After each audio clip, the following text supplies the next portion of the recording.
Well, welcome everyone. I'm Joe Schwartz. I direct McGill's Office for Science and Society. And we've been putting on this symposium for, I guess now, well over a decade. I just want to give you a little bit of a background on what this is all about. It's basically an effort to bring the public up to date on issues of current interest. And the main events are tonight and tomorrow night at 7 p.m., as I'm sure that you know. This roundtable discussion originally started out many, many years ago as a very small thing. We actually didn't even invite people to it. We just sat around the table with the speakers and just kind of, shot everything around. But then we decided that, maybe it was interesting enough to invite people. And we did it last year at the faculty club, which could only hold a handful of people, and we thought that we would now open it up to more. So it's nice to see so many people interested in this event, which I think is going to be inspiring. I think that you'll get a lot of interesting views. But again, the main event happens tonight and tomorrow night, 7 o'clock in this room.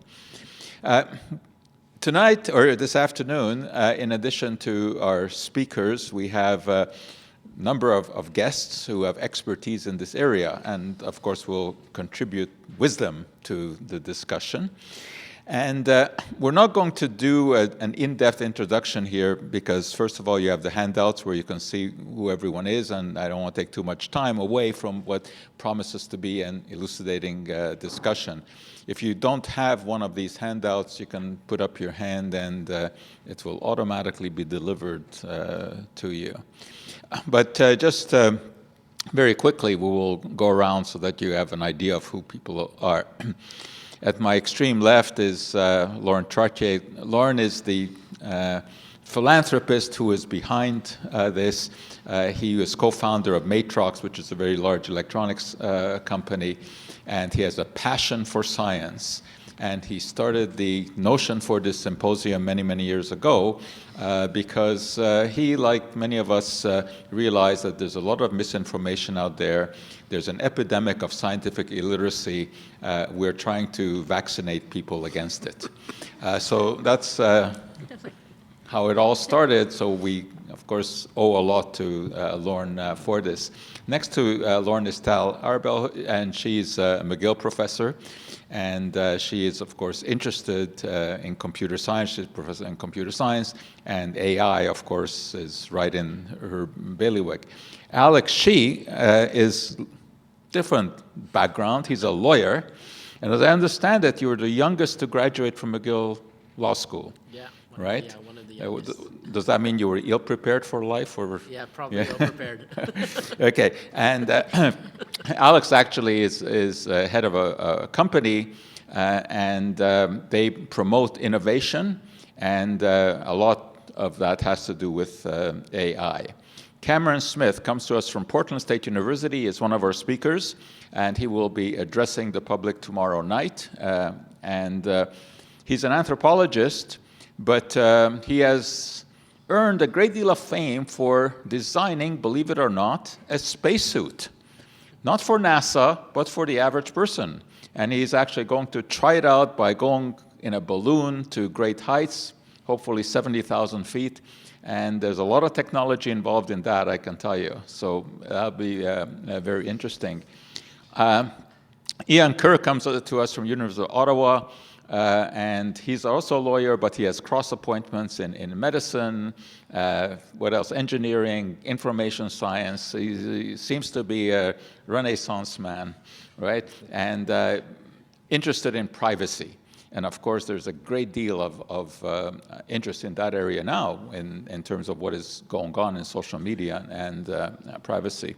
Doina Precup also is one of our McGill professors, one of our prides, because she also is linked to a company called DeepMind and does a great deal of research in AI, artificial intelligence. Ken Connors comes to us from University of Pennsylvania, and he's a professor of biomedical engineering. And tomorrow night, he will be addressing us about all these devices that we're interested in, the Apple Watch, and whether or not it can tell if you have a faulty heart. It can't. Anyway, you can still come on and listen. Okay, Derek Ruths is also one of our McGill professors. He's a professor in the School of Computer Science. And I mean, you can't do computer science these days without addressing artificial intelligence. So we'll hear some intelligence there as well. And then, in order to bring down the average age of this discussion, we have Ada McVean. Ada is one of our McGill students, and she's just graduating in chemistry. But she's been working with us in our office for about a year and has developed a talent for communicating science. But besides that, whenever we have a problem with our computers, we look to Ada, because you have to be this age in order to be really familiar with the stuff. I mean, it works even better when you ask a 10-year-old, but it's youth that really brings out the ingenuity in computers. So I think it is interesting to invite someone who is a millennial who grew up with this stuff, right? I didn't, and many of our other panelists didn't, but Ada from, I guess, kindergarten on, right, is familiar with computers. Okay, so that's sort of a rough idea of what we have here. And what I thought would be interesting is to raise some questions. And I think we will get a diversity of opinions on these. And the very first one is about artificial intelligence. This is a term that we hear a great deal these days, but I don't think most people are familiar with what it really means, because I think it does tend to mean different things to different people. So I think we'll start with that discussion. We'll try to keep it quick. I mean, you know, each one of you can, in a few sentences, summarize what you think artificial intelligence means. All right, let's start with Lauren. Okay, well, as a lifetime electronics and science geek, I started reading about artificial intelligence as a young person back in the early 60s. People were talking about artificial intelligence back then and even before then, and nothing really significant seemed to happen with that. And I became very skeptical about it over the many decades from the early 60s until fairly recently. But I guess it's about 10 or 15 years ago, there were some major breakthroughs in algorithm designs and neural network type of things. And finally, we're starting to get some useful and interesting results from it. And we're actually applying that in my company nowadays. But there are limits to this technology, I think, at least with current state of the art, that there's a lot of hype out there, but it'll be interesting. It's interesting to try to figure out where the limits are of this technology and how far it can go. So I'm looking forward to hearing the speakers. So Tal, what is artificial intelligence to you? That's a hard question.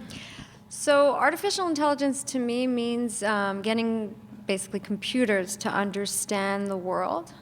And in my particular area, I'm in the area called computer vision and medical image analysis. But in computer vision, it means that we get information through pictures, through cameras, and so on. And we would like to build algorithms in the computer to try to get it to understand, to perceive based on these inputs.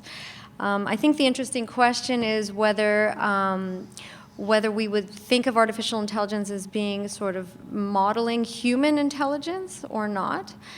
From my perspective, as long as the technology is useful, there's some sort of understanding of the world, and the technology is actually performing tasks that humans typically do, then that's great. And there are many people who are trying to see if we can get computers to understand things exactly the same way, or to model the way the human understands things, and put that back onto the computer and technology. And so there's sort of some debate as to how this can be done.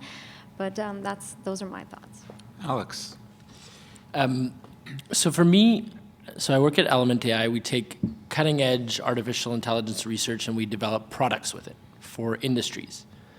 So for me, artificial intelligence really means impact.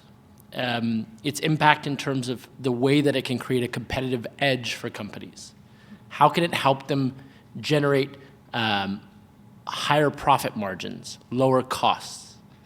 It also means for me, given that we started the company here and grew it from 7 to 400 people, it means an age of renaissance for Montreal and for the Canadian tech ecosystem. And then on a more personal level, artificial intelligence means that I get better music with my Spotify, or that in the future, I might be driven around in a car that actually makes less accidents. And hopefully, it will also mean a lot of good things for the world. And I think that we're casting it in a very negative light. But as a company, as the company that I work for, as the person that I am, AI has a tremendous amount of impact, and for me means a lot of amazing things. Cameron. Well, I also see a lot of potential for it. I would say from an anthropological and an evolutionary perspective, we're only in the past, I guess, 2 decades really, asking good questions about what do we even mean by intelligence in our species. So we have come a long way, I think, and we're reducing it to things like the capacity for metaphor, for symbolism, and a different variety of metaphor than what we call shallow metaphor or shallow symbolism that you do see in other life forms. But human cognition appears to be very, very unique. Every couple of years, they have a higher primate that does some thing that sort of looks like language, and in the news they say it's speaking to us or something. I don't buy any of those. Human cognition seems to be very unique and centered, I think, on this capacity for metaphor that I haven't seen in, I guess, what we sometimes consider or describe as artificial intelligence. So, but I'm not against the idea. I think they should be obviously useful tools for us. And they might become even more useful and more capable the better we understand our own, the evolution of our own variety of cognition intelligence. Ian. Yeah, so when I think of artificial intelligence, I sort of think of it in 2 different ways. The first way is along the technical lines that Tal was starting off with, and I think about it in the context that it was originally presented in 1956 at the famous workshop, I guess it was a summer workshop in Dartmouth. And this idea of trying to take aspects of human intelligence, whether it's learning or broader features of intelligence, and to try to be so precise in our ability to describe those to machines that machines can then simulate them. That's sort of the original and technical idea of artificial intelligence. But I sort of also think of artificial intelligence more philosophically, and I give you a quick quote from Aristotle, who I think thought of it first, or at least really early on. Google thinks the same thing too. So Aristotle said, if every instrument could accomplish its own work, obeying or anticipating the will of others, if in like manner the shuttle would weave and the plectrum touch the lyre without hand to guide them, chief workmen would not want servants nor masters slaves. So there's also a whole lot of social built into some of the visions of AI. Going back to Aristotle, the idea that AI will help us with this dull, dirty, dangerous work that we don't want to do. But there's something there also about AI anticipating what we want it to do. And I think that raises some very interesting things, but also some very challenging things. Doina, who's probably more immersed in this than anyone else here. So, of course, I mainly think of the technical aspects of AI in my day-to-day life, and that's where a lot of the progress, in fact, has happened recently. I think the goal for many of us in the research community is really to build programs that can understand the world with as little human input as possible, just from their stream of data, who can experience the world through sensors, who can actually experiment with things safely in simulations and learn from the stream of experience how to become really good at their tasks. There are some aspects that are still very challenging. We would like AI to be flexible. We would like systems that can use the same kind of methodology to learn about many different problems like we do in our daily lives. And that's still a dream, and it's quite far off still. A lot of us put effort into thinking about how to build these kinds of systems, one brain doing many different things. But I think in terms of the society discussion, there's a much broader spectrum of issues that arises, and I will agree with Alex, actually, a lot of positive things that are happening in terms of bringing AI tools to bear on different difficult problems. And that ranges from medical diagnosis to cars, to speech recognition systems, to dialogue. And in fact, Montreal is sort of a hotbed of people thinking about what are good, responsible applications of AI. How can we bring these methods to users in order to make their life easier and to make their life more fun? And I believe that this is going to continue in the future as well. Yeah. I've been a researcher since 1971, and I've been hearing the term used ever since then. And I've pretty much decided it means whatever we can't do now, but might be able to do in 5 years. At one time it meant speech recognition. Now it means self-driving cars, and who knows what it might mean 20 years from now. Derek. When computers were first developed, it was necessary for the programmer to put every detail that they wanted done into the program. And for a long time, and for many tasks, that works. But as tasks get increasingly complex, it becomes harder and harder for programmers to anticipate every single detail of what might need to be done. And so to me, what artificial intelligence is building computer programs that have the ability to improve and adjust their behavior using the data and experience that they encounter. And sort of taking a page out of many of the previous comments, I would add to that sort of a second turn, which is to say that if computer programs are now learning data and learning from data and learning from experience, then artificial intelligence also implies something about the necessity to think about the data that we're giving them, whether we're responsibly training them, whether we're allowing them to encounter whatever data we like, and that it's actually that we all become programmers. Anyone who's providing information to these systems is now participating in actually designing and developing artificial intelligence. Ada. Well, I think as the token millennial, I'm much more of a technology user than a developer. But as a young budding chemist, some of the applications I'm really most interested in do actually relate to AI. I'm working with CRISPR right now, and one of the big uses is deep genomics, which is being used to predict the targets for new drugs. And I'm really much more interested in the social aspects, that if we can predict drugs, or we can take away the unsafe, the dangerous, the dirty jobs, and give them away jobs like truckers or taxi drivers and give it to AI, it's going to change our entire society. It's going to change our entire societal structure. And we start having conversations like basic minimum income when we start not having jobs for people anymore. It's interesting. Let me just pick up on that for a moment, because as a chemist, one of the issues that we deal with all the time is toxicity. And animal testing has been the way that we determine degree of toxicity.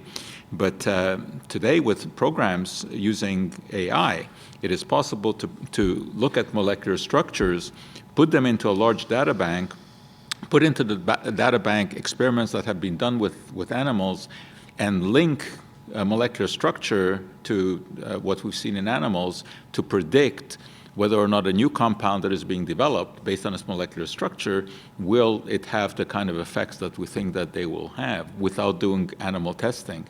And the experiments that have been done so far have shown that this really works. And so this, of course, will delight the animal rights people because it is going to eliminate some aspects of toxicity testing. Okay, now for the other questions, I don't think that we need to go around the way that we did here, but we'll pose the question, and if you think that you have something interesting to contribute to that, just start waving. There are many misconceptions, of course, about AI, about what it can do. Some of them are legitimate, some are not, because, of course, when it comes to the public, most people don't really have a good grasp of what computers can and cannot do. So this is kind of a two-part question about what the misconceptions are, and which are the legitimate ones, and what are some misconceptions that you've heard which are just outrageous about AI. So anyone want to jump in with that one? Don't all start waving at the same time. Ian. So I think every time that I talk to a journalist about issues involving AI, beside whatever article is written, regardless of what the subject is, there's almost always a picture of the Terminator, right? And this is one of the main tropes around AI, is this idea that eventually, if we're not careful, the AI will rise up in some kind of way. And I think in many ways, to me, that's one of the fundamental misconceptions about AI. Not in the sense that that would necessarily be impossible, but in the sense that it obfuscates us from thinking about what are some of the sort of more crucial concerns that we should be thinking about. So just as an example, I think one of the crucial concerns that we are talking about in the AI community in Canada and around the world is just the extent to which we can permit certain kinds of tasks to machines to do, tasks that people would have done. And the one that's on the table related to what I was just saying is this question about so-called killer robots. In this context, killer robots are not machines that rise up against us, but rather when we have this idea that we will delegate target and kill decisions to machines so that the human beings can sort of stay out of the line of fire and that's how war will be fought. It seems to me this debate around autonomous weapons systems, for which more than 200 AI scientists in Canada have signed a letter to Justin Trudeau that's gone unanswered for about a year and a half, is a real crucial concern, that AI would be used for bad, that it would be weaponized, and it would be weaponized in this way. But to me, it's just an example of what I see a fundamental set of problems which we could focus on, which is which are the permissible and the impermissible tasks to delegate to AI. Well, I think people still have the mental image of Hal in 2001 Space Odyssey, right? Who starts out as really useful and a good guy and then goes rogue and starts killing the astronauts, right? So I think this is the worry that a lot of people have. Derek? People often talk about artificial intelligence as being revolutionary, and I mean, in many, many ways it is. But I think that one of the things that gets sort of packaged up when with the idea of revolution when we talk about it is the idea that there's going to sort of be these radical, sudden, transformative shifts. And artificial intelligence is an incredible technology. It's one that I think that has a tremendous future and will be transformative.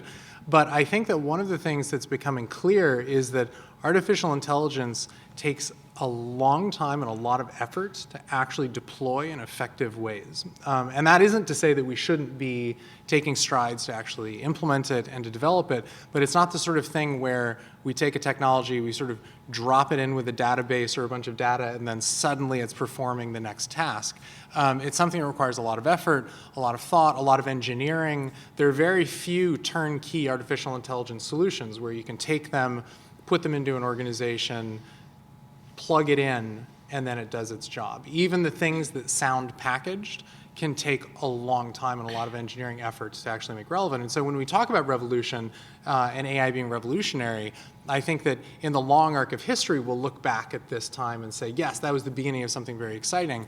But I think that it's going to be much like the sequencing of the human genome. It was something that we all recognized was going to be transformative, but it's been now decades of slowly realizing the value that we find there. And so I think that artificial intelligence is going to be very similar in those regards. Alex? Just to add to those points, I think one of the biggest misconceptions is actually artificial intelligence. The question that you started off with, nobody quite knows what it means. It's kind of like you're at a dinner party.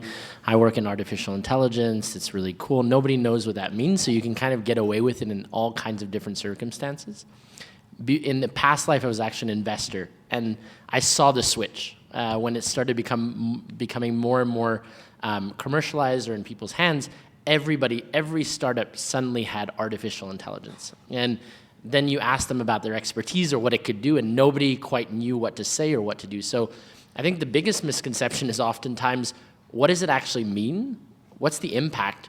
And to Professor Foster's point, I think it's kind of many times what can be done in 5 or 10 years, and it's just an excuse for people to say that they're doing something new or interesting.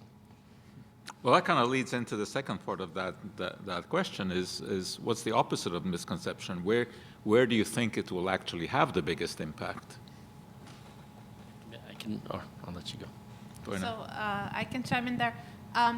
a lot of tasks these days involve very large, complicated data that people have trouble looking at. And traditionally in science, we have used statistical tools to analyze this kind of data. But the amount and the complexity of having multiple data sources, things like, let's say, MRI machines and gene sequencers and clinical information and even monitors that monitor 24/7 that are put on patients in the hospital, this is an amount of data and a complexity that we cannot deal with as people, and that traditional statistical methods have trouble dealing with because they were conceived in a different frame of mind. And so that's a situation where AI can really come in and help. Now, what AI can do really well right now is look at one specific kind of information and really make a lot of sense of that. Let's say we look at just genetic information, we try to make sense of that. We look at just images, we try to label them. There are programs that do this very well these days. What still is quite complicated is the synthesis, and this is where I hope that a lot of the development will happen in the next few years, synthesizing the ability of looking at all these different aspects and putting them together and generating some interesting understanding. It's not about sort of removing people, it's really about providing people with much better analysis tools for the data that they have to deal with. Ken.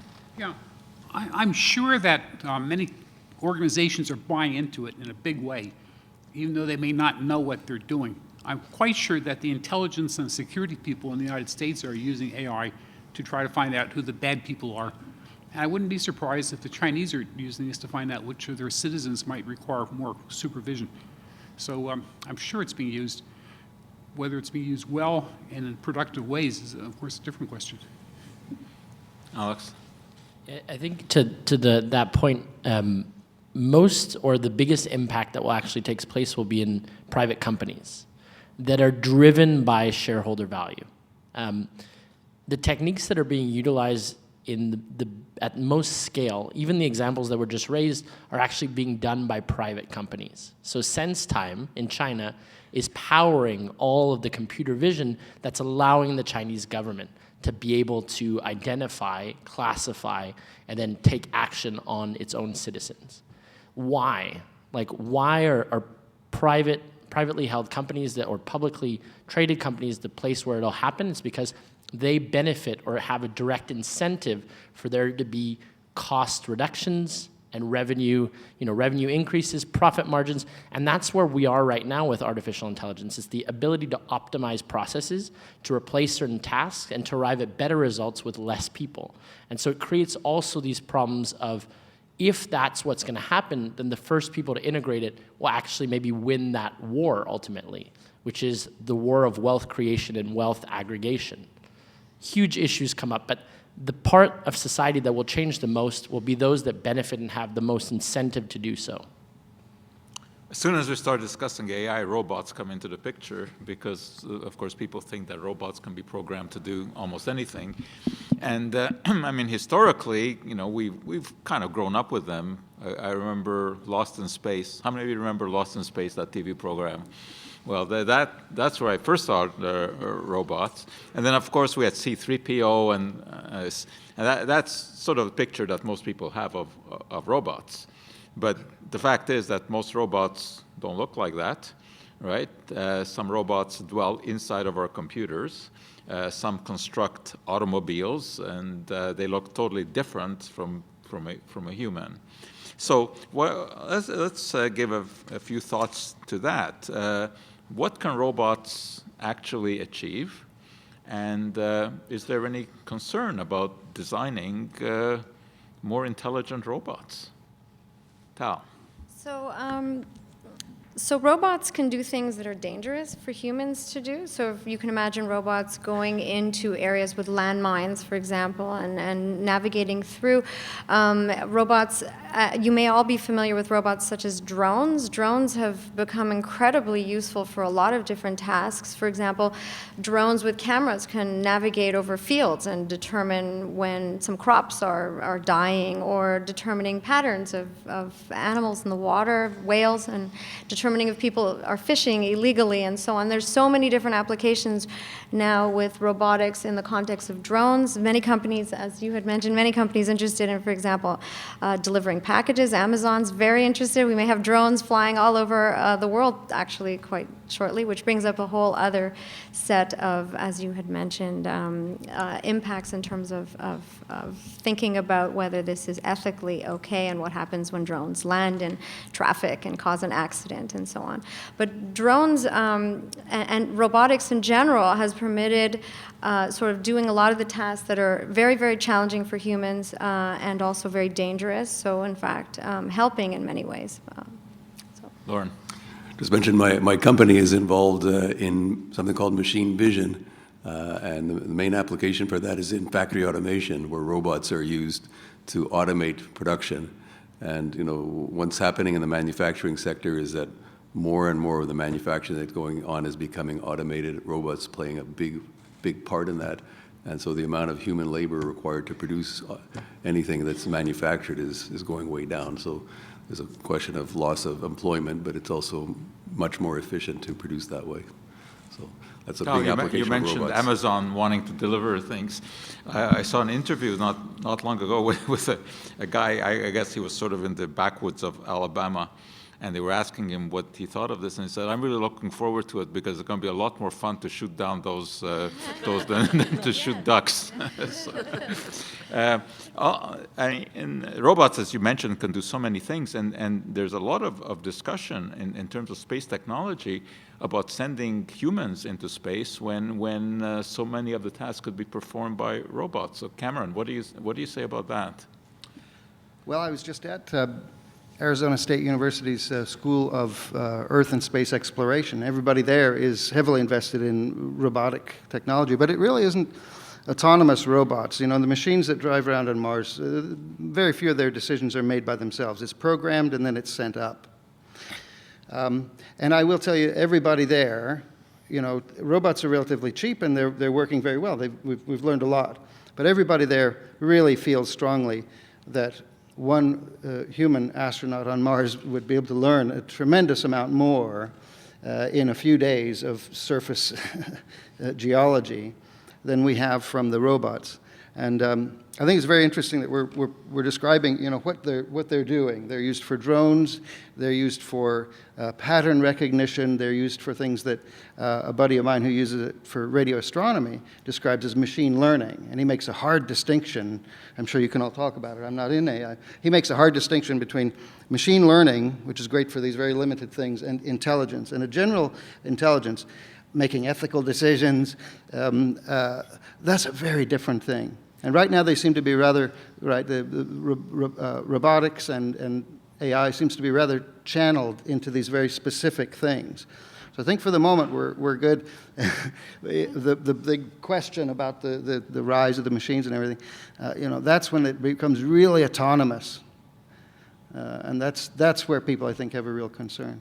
But I think we have time.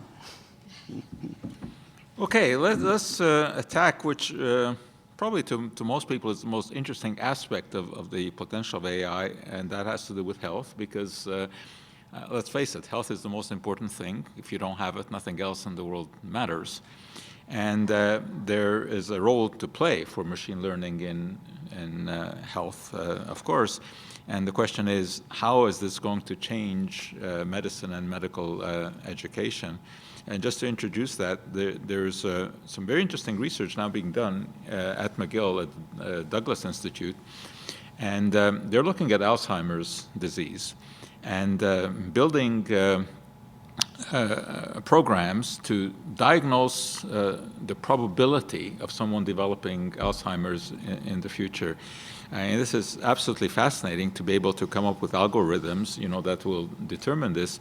And they do this by doing lots of measurements, MRIs on patients who already have Alzheimer's and those who are healthy, and putting clinical data into the picture, and then coming up with a possible prognosis if someone is going to have Alzheimer's, just based on a scan and their medical history. The question is, what impact is such a thing going to have on society? I mean, suppose we do come up with an algorithm that can quite accurately predict someone developing Alzheimer's or whatever disease, but yet you don't have an answer to what to do with that diagnosis. Is that going to cause a lot of confusion, or would people want to know so that they can plan their life? Go ahead. Doina? So I want to say a couple things about where I see a lot of use of AI systems potentially in the sort of clinical field. One of them is really continual monitoring, right? So people who are in the hospital, who are on monitoring devices, where the doctors and the nurses are busy and they're in and out, and they come in, quickly glance at some notes, and then walk out to some other patient. This is a place where you could really use an automated system that does really continual analysis of that data, that can raise flags, that can draw the doctor's attention, that can really remember the data rather than just having somebody jot down some notes for the next shift that comes in. So that's a place where there's a clear need, where there are some good methods that can be used, and in some hospitals this has been deployed. And then there are some very specific tasks, and I'm sure Tal's going to talk about medical imaging. That's one of the areas where a lot of progress has been made with AI systems, including some of them that are developed in Tal's lab that do very well at sort of, for example, labeling pathology in medical images. The problem of long-term prediction of disease and of patient outcomes is a place where a lot of people put a lot of effort in, but right now it's still very difficult. And part of it is because the current AI methods are very data hungry. They want to see thousands of patients, millions of patients. And in the medical field, that is not really feasible, right? If some pathologies, you just don't have that many patients. And in other cases, you can't really aggregate data easily because there are privacy issues and there are boundaries in these medical data sets. And so we need some technical progress, actually, on the AI side in order to make it feasible to do this kind of diagnosis and perhaps prediction ahead of time accurately. We're not quite there yet in terms of the methodology, but it would be very exciting if that were feasible. But suppose it could be accurate. Would you want to know? That's, I think, a very personal kind of thing. And I'm sure, so going back to one of Derek's points, right, in genetics, people have grappled with this issue, right? You can have your genome sequenced and know if you're at risk of certain conditions, and some people are really keen to know that, and other people, no. So Tal, what is happening with imaging? So we have, artificial intelligence, specifically machine learning, where you learn from data sets, has made huge progress in the last few years, really. One of the examples that you've mentioned, in terms of allowing automation of certain tasks, like prediction, for example, and so on, in very specific contexts. But as Doina had mentioned, a lot of these sort of different algorithms, they're very data hungry, and we don't have enough data for all of these different diseases, particularly those that are annotated and what ended up with all these patients and so on. So we still are working on that aspect, but there are a lot of successes. And so one of the things that we, for example, work on is the area of multiple sclerosis, where Canada has the largest per capita amount of this neurological disease in the world. And there's a lot of work being done on developing new treatments. So we have a collaboration with a local company here in Montreal who does almost all the software analysis of all the trials currently in the world and for new multiple sclerosis treatments. And so we have a lot of data for this specific problem. And that permits us to do things like automatically detect pathologies, lesions in the brain, and see, for example, how a patient is doing over time. And this is a task that's very cumbersome. Lesions can be very, very small. And what you'd like to do is you'd like to count them all and find volume and see how the patient's doing? Does it have new lesions and so on? This is very hard for even trained neuroradiologists to do consistently. If you've got tens of thousands of patients on different drugs, it's just too time-consuming and expensive. And so this is an area where machine learning and AI does really well. We've had success where we can get the computer to learn what do these lesions look like, and to accurately count them and find them in images, and to be able to do things like determine if a particular treatment is working. And one of the things we're interested in is sort of predicting, if you have a patient image in one day, what will happen with this patient? How will this patient do? Will it progress? Will the disability progress? Will they have new lesions? And this will help us develop new drugs, and also will help us sort of have what we call precision medicine, personalized medicine. So when you have a patient come in, you will say, hey, people like you did really well on this drug, so this is a good drug for you to use, for example. Or according to the algorithm, you actually will be doing very badly in a few years, and so we have an option of maybe a higher risk drug, which you may or may not want to take. So, it permits, so as you were saying, it also permits the development of new treatments, which would not be possible if we didn't have these techniques available. Ian?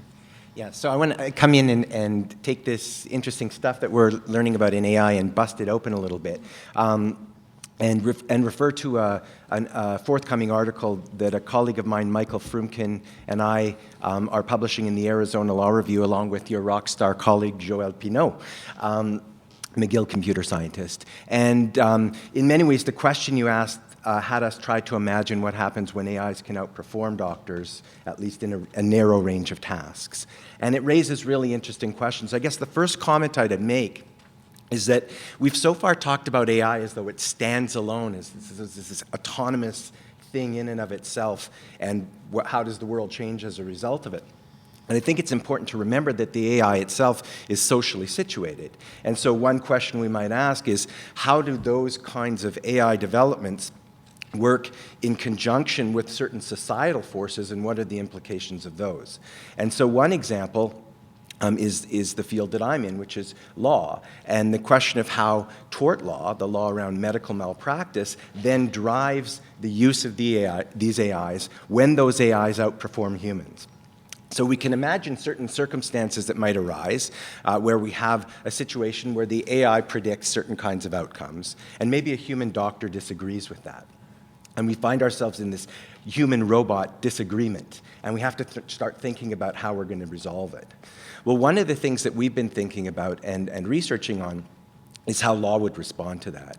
And we try to make a case in this recent article that what medical malpractice law will do, particularly in a US context, but also in the Canadian context, is that it will pressure hospitals to side with the robots rather than the humans. And what will then happen, if we carry the logic to its extreme, although I think this is a bit of a caricature, we can imagine situations where we then have a generation of predictive mechanisms and decisions and treatment protocols that are developed by AIs where the human is involved, they're in the loop, but they don't really understand the medicine or behind it, because the AI isn't deciding on the basis of some medical theory, but rather some elaborate pattern matching. So all of a sudden, we see that doctors and hospitals will be sort of moved towards following AI-type diagnostics. And that raises a range of issues, not just the unemployment of radiologists, which is, of course, a concern that some people are talking about, and which I think your colleague Jeff Hinton sort of stirred the pot about a little bit.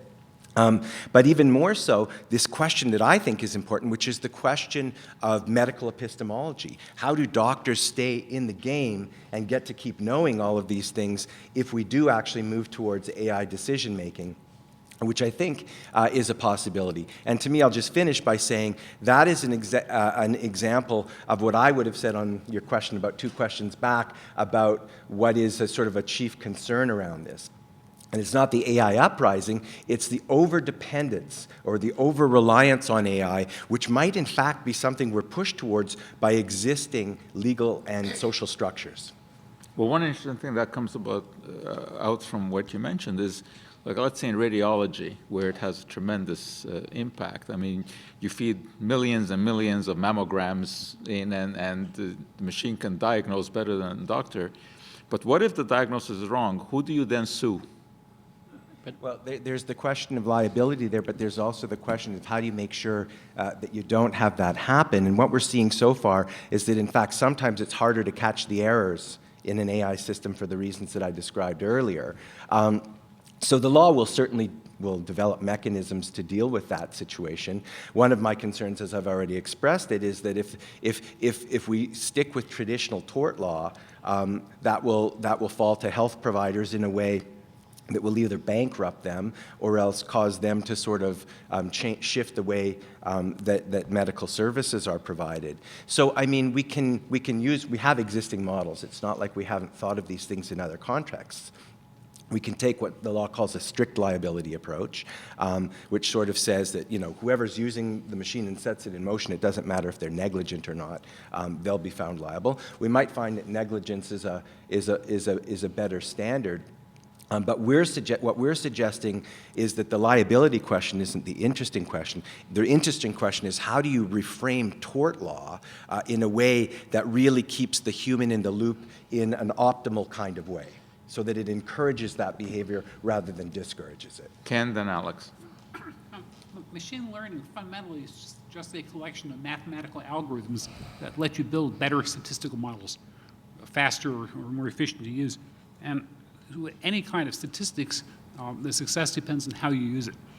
You can use, for instance, in treating cancer, you can take a biopsy sample of a breast tumor or some other tumor and look for some of the standard markers to see whether the tumor is hormone sensitive or not. Or you can try to look for genetic markers to see whether there might be some more effective treatment. So far, genetic analysis of tumors, even using machine learning, has not been awfully effective because the underlying data doesn't really exist. So doctors, in many cases, are somewhat skeptical about genomic analysis of tumors using machine learning because there haven't been proven yet to be effective by appropriate clinical trials. So again, as with any statistics technique, it depends how you use it, not the technique itself. Alex. Yeah, this is bringing out the ex-lawyer in me. I still pay my bar fees, but while theoretically I think it's an interesting question, why does it matter? And the question that I have is, putting aside responsibility, we just look at the US. How many millions of people don't even have access to a doctor? Look at the developing world. These are questions that are taken from such a Canadian universal healthcare perspective that I think it loses the complete point. Doina, I know you're working with the student Charles C. Onu on the songs for babies. There's 1 million babies a year that die of birth asphyxia.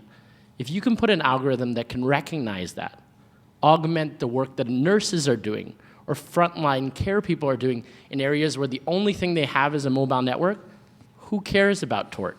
And I apologize, this comes down to more of the basic issue, which is we have these tools. We can change the world in a positive way. Why aren't we pushing this out more? Why aren't we trying to do things that are more important? Why are we stopping ourselves on the commas and the points? So one of the issues that arises, I think, and it's brought out a little bit in this discussion, is this issue of trust. And do you actually trust the AI to do the right thing? And how do we establish that?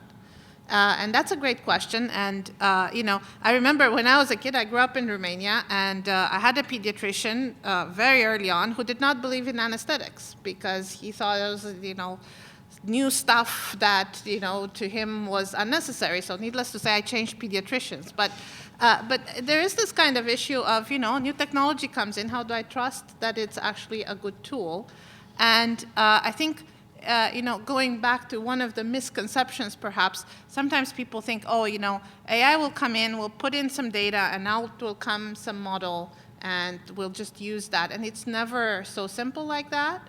And the doctors have to be involved, but also there's a whole complicated health ecosystem that needs to participate and needs to validate, and we need to find ways to understand how to validate these tools. And unfortunately, it's not as simple as, let's say, usual clinical trials used to be done, where you have a medicine, you have no medicine, you have a bunch of patients, you do a p-test, compute a p-value, and then you say, oh, no, the treatment is working or not working. We're in a much more complicated scenario where we want to do personalized medicine. It's not a big cohort of patients. You actually want to understand what's going on with each patient. There's lots of different data. P-values are not even the right statistical tool. And so I think stats also and the agencies that regulate the use of these technologies need to put some thinking into how we're going to do this at scale and what's the right way to actually build trust in the programs. I think we've addressed a number of issues in the next question here, but maybe we can get some comments on one aspect of it. What about you using algorithms for finding romantic partners, for determining if someone has, an insurance company determining how much premium you should pay depending on the profile that they have developed for you, and looking for terrorists, all of these things.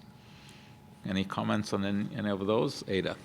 Well, one of the things that interests me mostly, because I'm also in social justice studies as well as chemistry, is the way that human biases and errors can actually find their way into these algorithms, because they're socially constructed, they're socially situated, and they're made by humans, and humans are biased and humans are wrong a lot of the time. And so we saw some good examples. I believe it was just published this week, but a Nature paper that looked at the tram issue with the self-driving cars of do we kill, one grandmother or 5 babies, those sort of stories.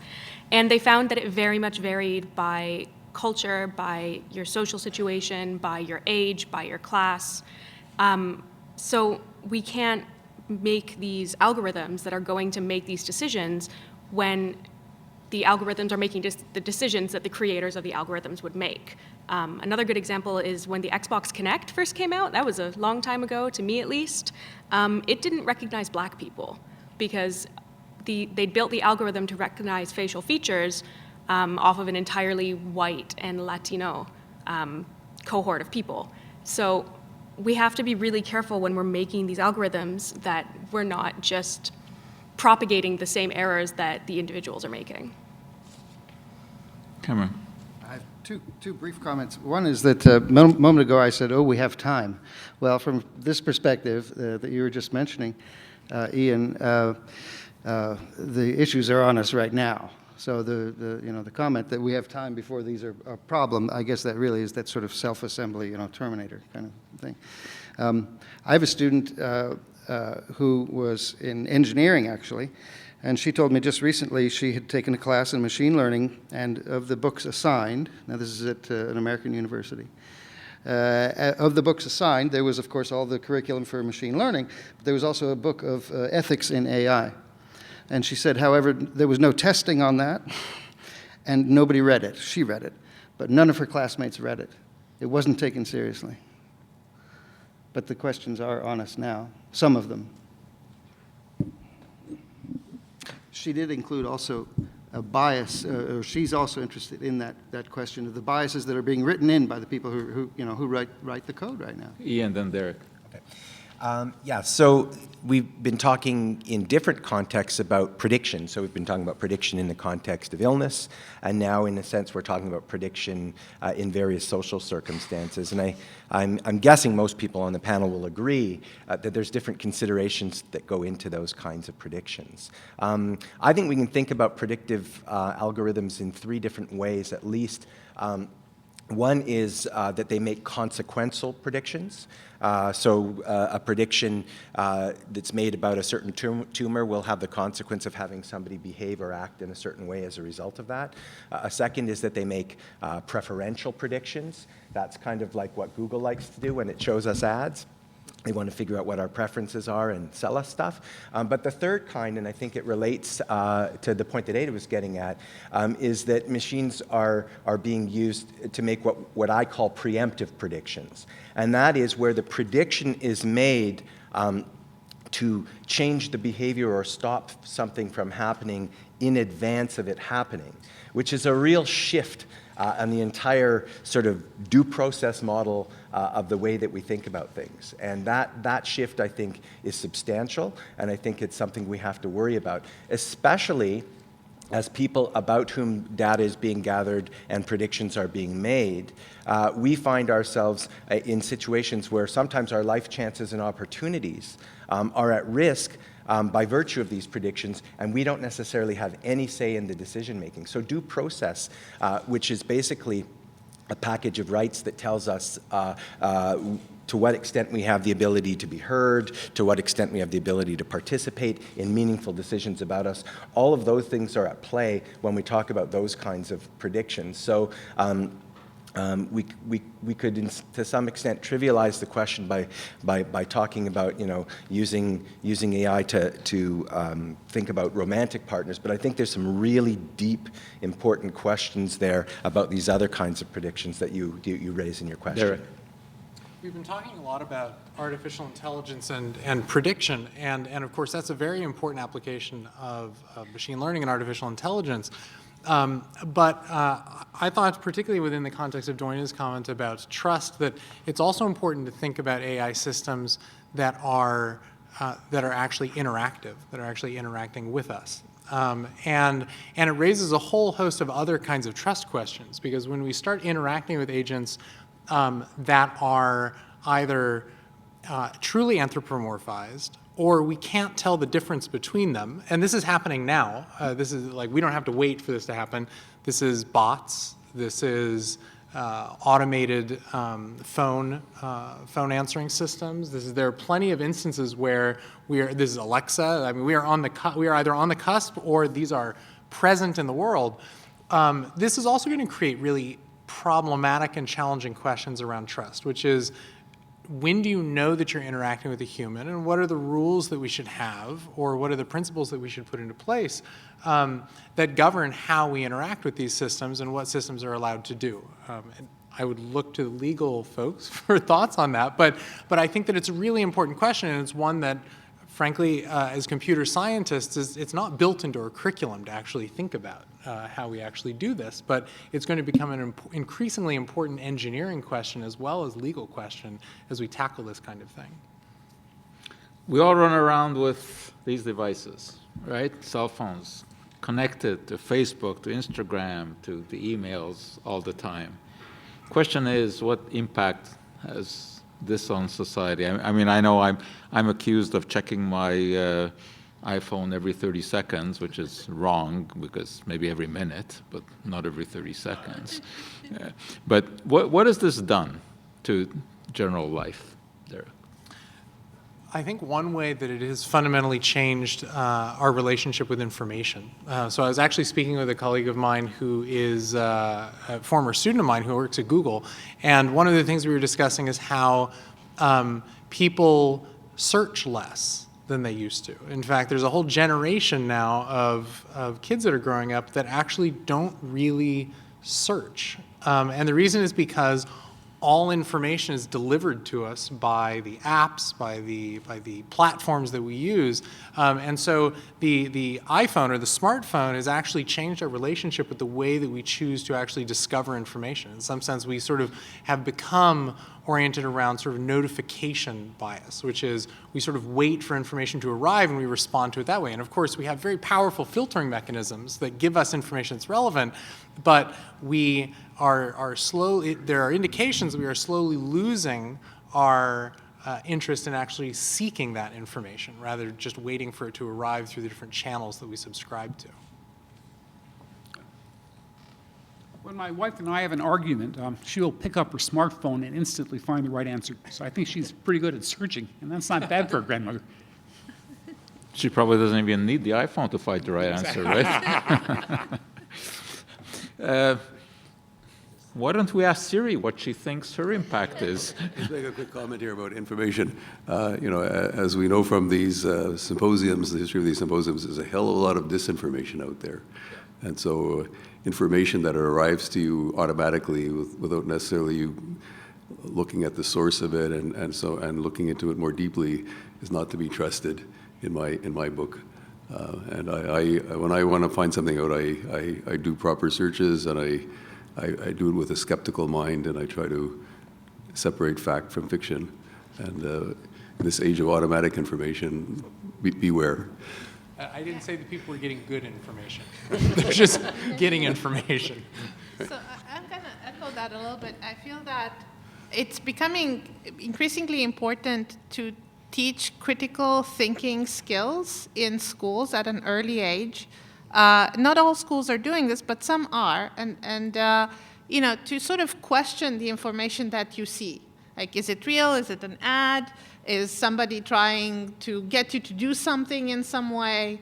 And I think, you know, for a long time, the education system has been very geared towards, you know, the teacher tells you things, these are all correct things, you should not question too much, right? You should just absorb. And it's really a flipped society now, where questioning is quite important, and it's a skill that should be there in the kids. So last week I was at what was called an E21 conference, which is it was some education in the 21st century sort of platform. And it was very interesting because the conference was sort of made up about 1/3 sort of members of the public, 1/3 academic, and 1/3 high school students.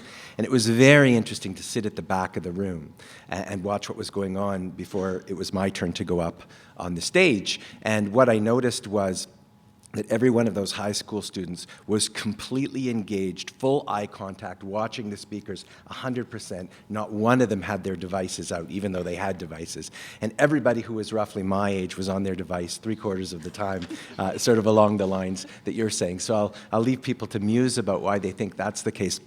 I'd also say that my students are, in the respect of what my peers would say they are horrible on email. Email is not their medium. There's, you know, they take a whole day to respond, right?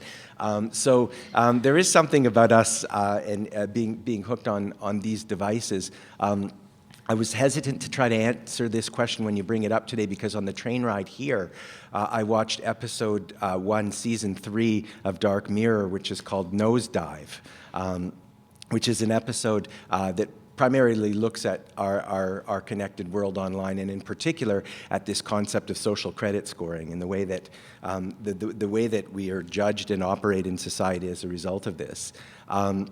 And there's some issues there that go beyond attention deficit, for sure. Well, what about the fact that we're conversing less because we're texting with people all the time? I mean, I have a daughter who sits on the couch with her friend, and they're texting each other as they're watching something on TV, right? I mean, this is something that we certainly didn't grow up with. I mean, it feels like in a lot of ways everything's changed, but in other ways nothing has changed because technology has always advanced. And so obviously it feels different. Like, it feels different for me than when I was a child, the technology that's available to us. And it's incredible and cutting edge that I can ask my Google Home, like, to tell me the weather as soon as I walk in the door. But there was a time when the vacuum was cutting edge, and there was a time when instead of complaining that your daughter was, you know, texting too much, you would have been complaining that she was reading too many magazines or talking on the phone too much. Really, nothing changes. The technology just advances, and we keep our same social patterns going with them. The old generation always hates whatever the young generation's doing. That's just kind of how it works. Old, young. So I actually, at the risk of hogging the mic on this, I want to sort of jump in on that a little bit as well. Because, Joe, when you were saying what you just did about your daughter and her friend on the couch, I'm sort of thinking of this Bowie line, which is, you know, and these children that you spit on as they try and change their world, they're immune to your consultation and quite aware of what they're going through. I think one of the things we start to see is that the generation that most of the people at this table occupy is one where we start to say things like, oh, well, you know, the norms of the younger generation are gone, you know, students and young people don't care about privacy. But of course they do. The privacy is just more in the salience of what they're doing. So, for example, they might not care about the fact that whichever messenger app is collecting all this data on them, But your daughter certainly cares about what she wants to say when you're in the presence, and she's texting so that you don't get to hear what she's saying. So she still believes in privacy and still has all of these values. It's just that their salience is expressed in different means. You know, one thing I find really interesting is how quickly we get used to new developments. Because we just got the Echo, the Alexa, that you ask news, weather, sports, whatever, play whatever song you want. And at first, you know, we set this up and sitting there, you know, just amazed at, you know, what you can do. Immediately it finds the song that you want among 2 million songs. By the next day, it becomes routine in your life. You don't even think about it, right? I mean, it's just amazing how quickly all of this develops and how quickly we adapt to it. And then think, how on earth did we ever live without this? How did we ever live before iPhones? I can just comment on that. So it's so true, right? So we bring these things in. I'm thinking about even my kids where I introduce them to Siri, and like the next week they're regularly just checking the weather app and talking to her about different things, and they adapt it so quickly. But I'm also reminded of how long it has taken us to get to the point where Siri works. And I think that it's easy to forget that actually this is 20, 30 years of research, hard research and engineering and development in the process. Like Alexa and Siri, they represent basically the pinnacle of what is a gargantuan effort by hundreds of thousands, millions of people to actually build these things. And so in some ways, the arrival of these things in our home are really sort of the triumph of a very, very long and gradual development. Why don't we ask Siri how old she is? See what she says. I don't know. Siri, how old are you? I'm as spry as a slice of young ginger. I'm as spry as a slice of young ginger. Very informative answer. Okay, let's move on to the next question. Would you ride in a self-driving car, fly in an airplane with no pilot? Yeah. Not in Montreal. Doina. Any day, I'm really waiting. I don't have a driver's license. I have failed my driving test 3 times. I'm not taking that again. I am waiting for the day of self-driving cars. Yeah, can't come soon enough. My wife and I are actively waiting for the first self-driving RV. Isn't that person who's in the cockpit in the funny uniform just there to tell me what the weather is at my destination? I spoke with an airline pilot once, and she said that the pilots today really earn everything in the first minute of the flight and then the last minute. So they have they're really being very careful and attentive in that first minute of taking off and then in the last minute of landing. But aside from that, she said, essentially, this is all programmed already. But it's very simple, you know, it's not intelligence. It's very simple. But isn't there, can't you do everything from the ground? Pardon me? Can't you do everything from the ground that Well, a that's the pilot could question. do? Will they eventually retire people out? But would you get, so the question, would you get in with no pilot? No. Not without somebody to be there when it goes wrong. I mean, Alex. to add to that point, I mean, would you go to a Starbucks and press on a button and get a coffee? There's a reason there's a barista. And it's not only because technology can advance. It's because sometimes we want to, and I think no matter where the technology gets to, and I agree with you, I'm looking forward to the self-driving car. I don't own a car, and the taxi drivers in Montreal are terrible. You can probably get in more accidents than anything else. But the real question, I think, is more fundamental, is where does technology replace and where does it augment? And what are places where we won't want to have that experience? And I think Starbucks is a great example. If you go to any office building, you use the Keurig machine, you use the Nescafe, everybody presses on the button and they get their perfectly hot coffee. But when you go into that shop, that's not what you're looking for. So I would love to have a car that drives me, but I would also love to interact with someone and probably in a plane make sure that someone's there in case something happens. There. I'm reminded of early elevators when they first arrived. So people, nobody trusted them. Nobody wanted to get in the elevators, and so they put people in them to operate the elevator so that people felt as though this box was not going to kill them. And we're going to go through that period of time. I mean, obviously, we're not talking elevators, so we're not going to get rid of pilots right away. We're not going to get rid of drivers right away. But I fully suspect that we're going to get to the point where we're like, why do we have this person standing in the elevator punching buttons? Like, this elevator is perfectly capable of doing what it needs to do.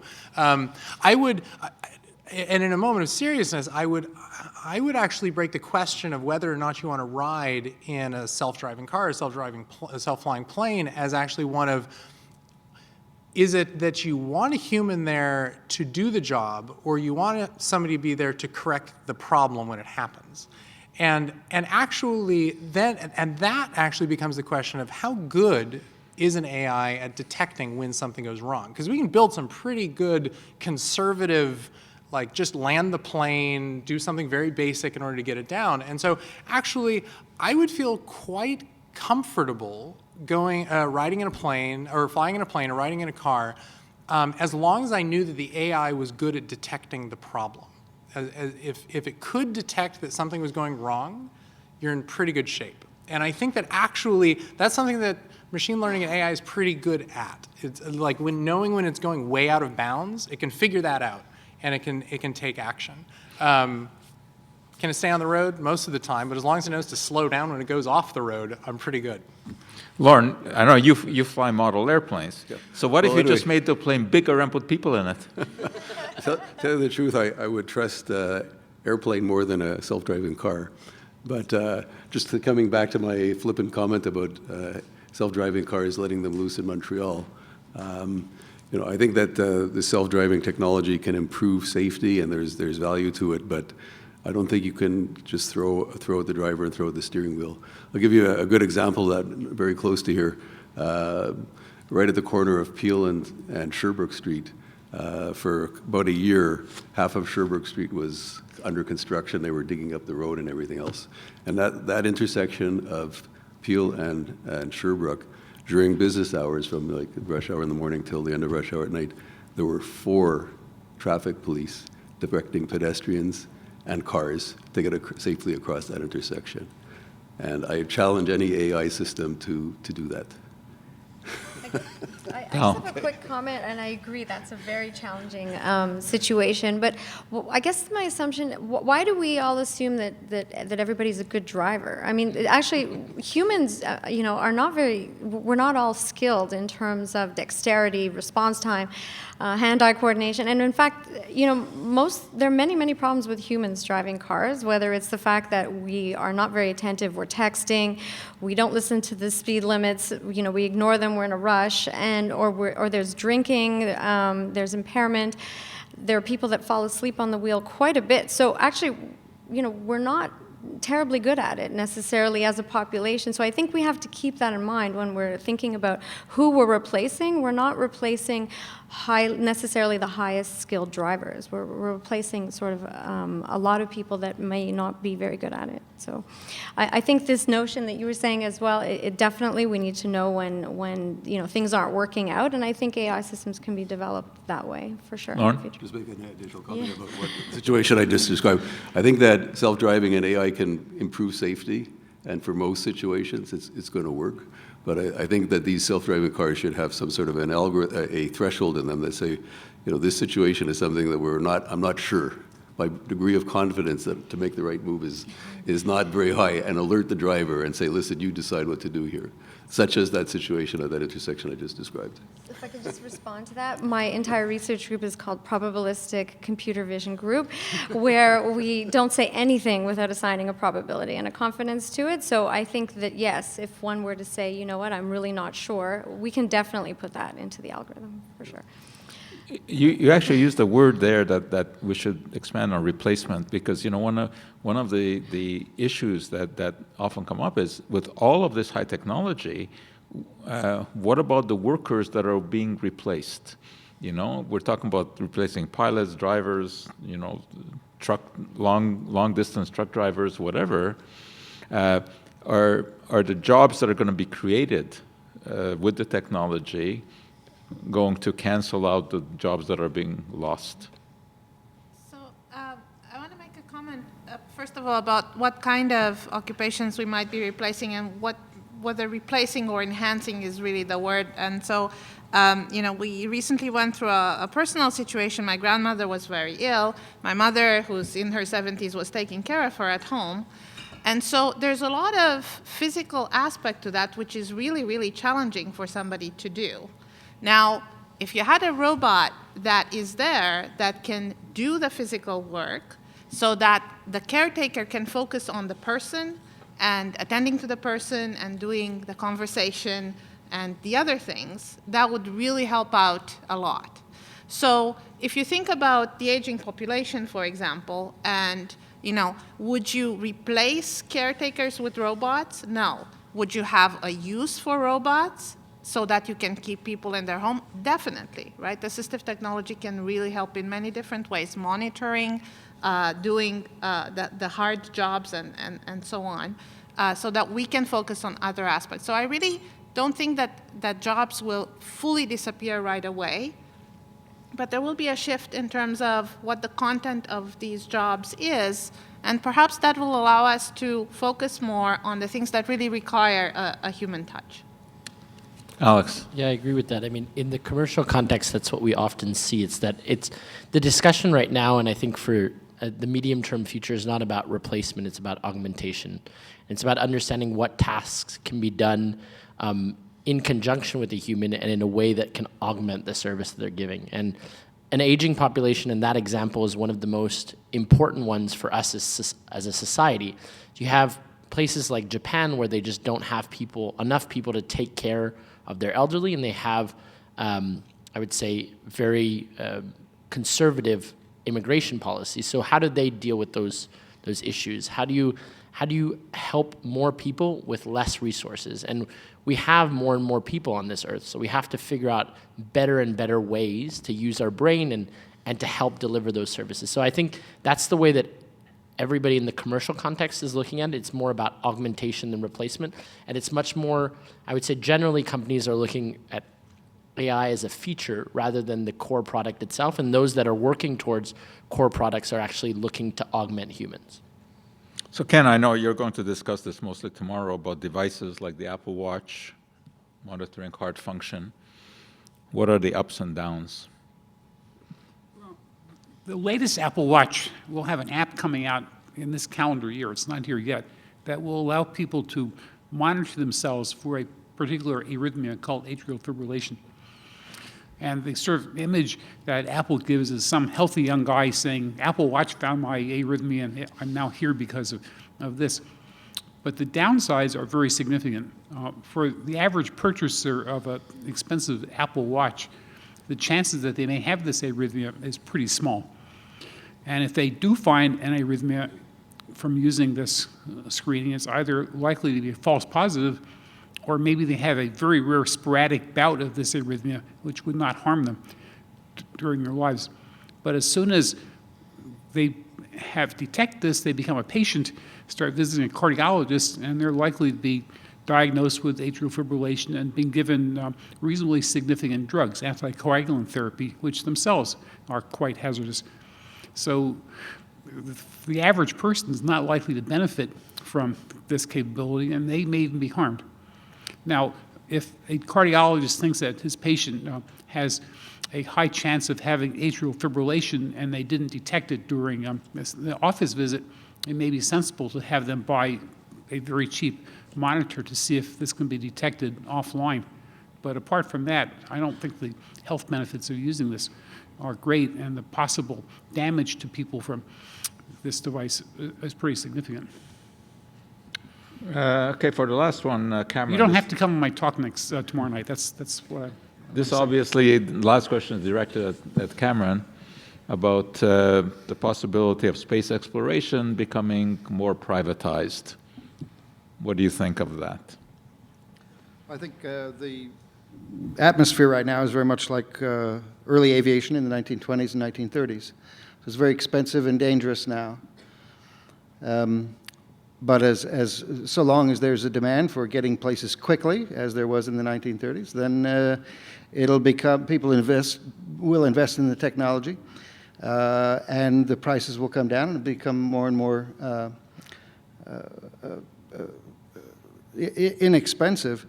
And look, in commercial aviation, well, commercial aviation didn't even really exist in 1930, and within a generation, it was a leading industry globally, aviation. Today it's a global industry, and it's very safe. So I think that's going to happen with space. There's a Japanese billionaire, again, right now it's expensive and dangerous. He's going to the moon, this is the idea, in one of SpaceX rockets in 2023. And very interestingly, he's not taking scientists, and of course I like science. He's taking 8 artists. That's the idea. And I think it'll become more common, and I think great things will come from it. I like the idea of philosophers and science, and imagine the literature that'll come back and the philosophy that'll come back from space, people being in space more commonly. So I think those... An American president to send. I could suggest an American president who might... Send him one way. I would support that. One-way trip. It is impossible to have any kind of conversation these days on any topic and not have Trump enter into it. But Ada, last question I want to ask you. How are we in our office going to use artificial intelligence to separate sense from nonsense better and to counter the lack of natural intelligence that is out there? I mean, I guess you're going to not need interns like me, right? We're going to need interns like you to help us with all the technical stuff that we're too old to deal with. Yeah? Yeah. She can fix anything on my computer. Yeah. We have a couple of minutes that I'd like to leave. If anyone has any questions out there that you would like to address, you'll just have to yell them out. I will repeat the question. No, I will repeat the question.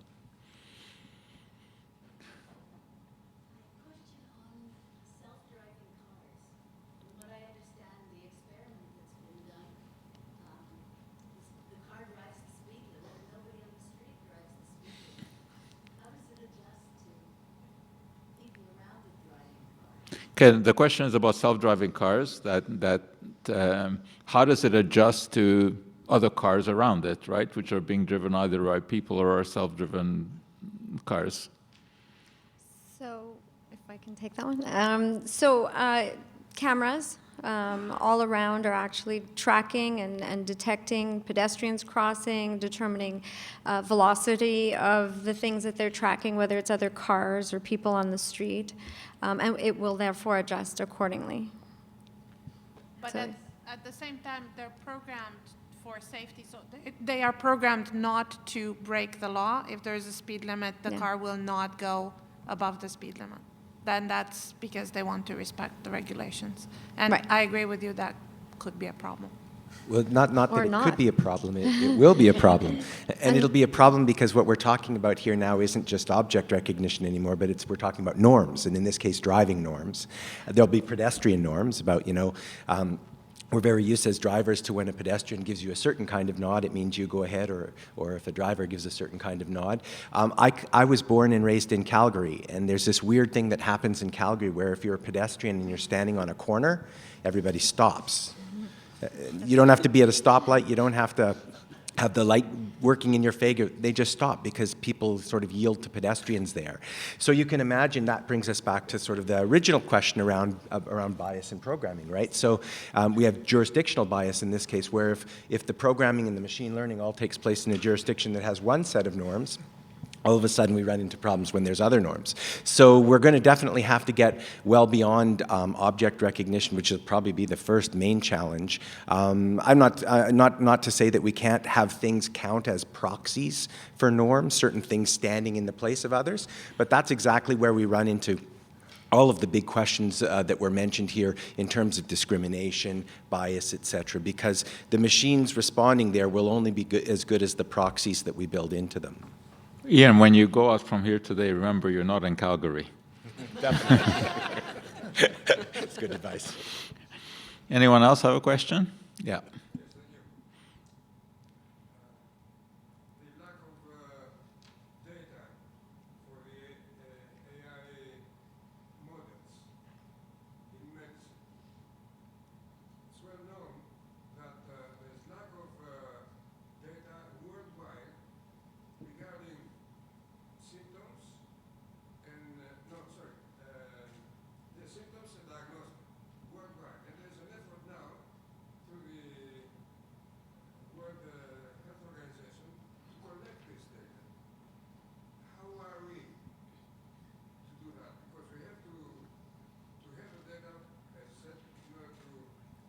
Okay, the question is about the lack of data worldwide about symptoms and connecting them to disease. I'm not sure that there is a lack. Yeah. Derek. The lack of medical data comes, I think, in two forms, or at least two forms. I mean, one is that yes, we need to collect more data, and particularly for less common disorders, it can be difficult to find the number of patients that are needed in order to collect that. We need to digitize data more effectively. That means we need to allow doctors and nurses to actually enter their information into a way that they can be automatically recorded and stored. But there's a more fundamental way in which data is not available, and that's one that actually as Canadians we should be thinking about, and that is that a lot of data lives in silos. So if you go to a hospital, a lot of the data that is collected about you stays in the hospital. Some of it is sent off to RAMQ, and then the hospital isn't allowed to go grab necessarily all that data from RAMQ. And Alberta has a different system than Quebec, and they store their data there. And so there may be many people, actually, that we have data on that could be very useful for training algorithms and systems for diagnostic purposes, imaging data. But for legal, for privacy, for policy reasons, it's simply not available. We're not allowed to put it together.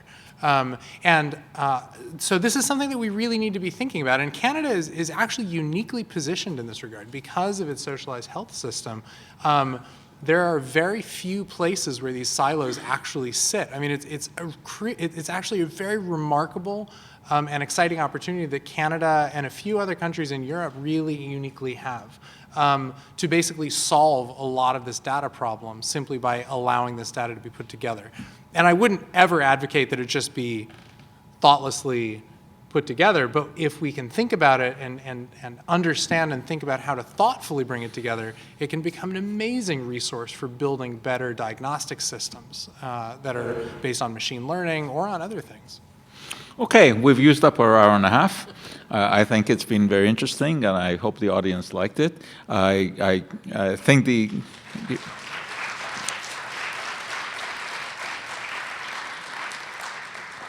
if you want to stick around, any member of the panel would be happy to answer any further questions that you have. Tonight at 7 o'clock, you can hear more from Doina and from Ian, and tomorrow night from Ken and Cameron. So we hope to see you then, and please, if you have any questions, stick around and get involved in the discussion. Hopefully we'll see you tonight. Thank you.